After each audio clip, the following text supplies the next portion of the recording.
Hey everybody, John Huber here, Maryland Education Network, brought to you by Maryland K-12. Can you just send your child to one of those online schools in Maryland? The answer, in short, is yes, you can. It falls under the homeschooling law. Essentially, what happens is, well, first of all, let me say this. Maryland, for the most part, is a pretty homeschool-friendly state. The law is very simple. It says that anyone between the age, there's two laws that are important. One is the compulsory attendance law, which says that parents of children between the ages of 8 and 18 must, when you were a kid like me, it was 16, but they changed it to 18. Between 8 and 18, must send their child to school. It's that simple.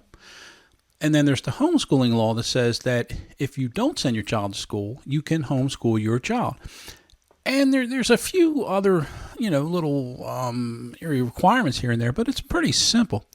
And essentially is the homeschooling branch from each individual jurisdiction, depending on where you live, Anne Arundel, Howard, Hartford, Baltimore County, whatever. They will meet with you no more than twice a year, and they will go over what it is you're doing with your child and make sure it's okay. Pretty simple.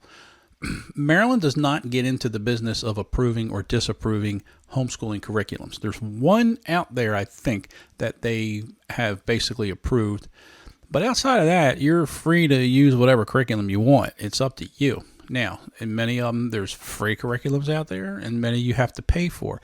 So that's where these online programs have popped up in Maryland. They are essentially a way to homeschool your child. Now, you may think, well, I'm not homeschooling them. I'm sending them to this child, to this particular school.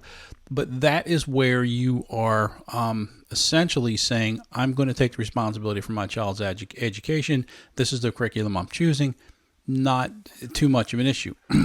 But there's always a big but. Number one, a lot of them cost, and some of them are not cheap. Some of them are cheaper than others. Some have better reviews than others. But the bottom line is that you as a parent are responsible. You as a parent are responsible for their education. Let me say that again. You are responsible for their education. So what that means is, suppose you enroll your child in one of these programs and say they don't go, or you think that he's in his bedroom going to school and he's not. He's in there, playing his video games all day, and he's failing and he's not showing up.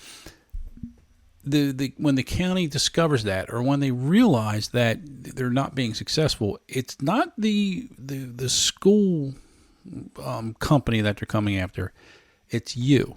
Now, you might ultimately try and go after the school company, and you might ultimately say, you know what, I'm paying for this, and I, want more or whatnot. But that's between you and the company. Maryland doesn't care about that. Maryland cares about is the child being educated properly according to their homeschooling laws. And if the answer is no, then it sends it into a whole nother level of, well, you need to enroll them, or you have a period to fix it and whatnot. But the bottom line is this: you are responsible, no one else. Okay. So the answer, in short, is yes, you can enroll your child in any one of those online schools that you see popping up. If you have any questions specifically about what you think might be a good idea or not be a good idea, give me a call, shoot me a message. I'd be happy to help you out, because it is a major decision. Okay, it's not as simple as they may make it seem, and I would be happy to help you walk through that. So anyway, I hope this answers your question. Thanks. Have a great day.